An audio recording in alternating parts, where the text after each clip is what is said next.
ಒಂದು ಕಾಲದಲ್ಲಿ ಈ ಭೂಮಿ ಸ್ವರ್ಗದಂತಿತ್ತು. ಹಸಿರು ಅರಣ್ಯಗಳು, ತಂಪಾದ ನದಿಗಳು, ಪ್ರಾಣಿಗಳ ನಾದ.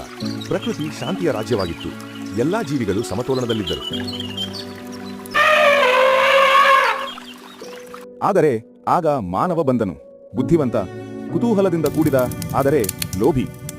ಅವನು ಮೊದಲ ಬಾರಿಗೆ ಬೆಂಕಿ ಹಚ್ಚಿದನು. ಆ ಕ್ಷಣದಿಂದಲೇ ನಾಶದ ಕಥೆ ಆರಂಭವಾಯಿತು.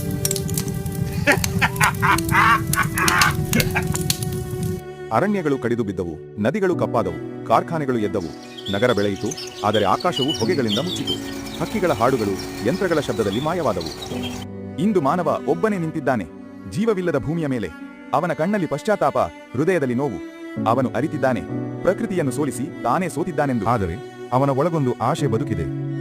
ಅವನು ನೆಲದ ಮೇಲೆ ಒಂದು ಬೀಜ ನೆಡುತ್ತಾನೆ, ನಾಶದ ನಡುವೆ ಜೀವದ ಸಂಕೇತವಾಗಿ. ಏಕೆಂದರೆ ಒಂದು ಸತ್ಯ ಎಂದಿಗೂ ಉಳಿಯುತ್ತದೆ.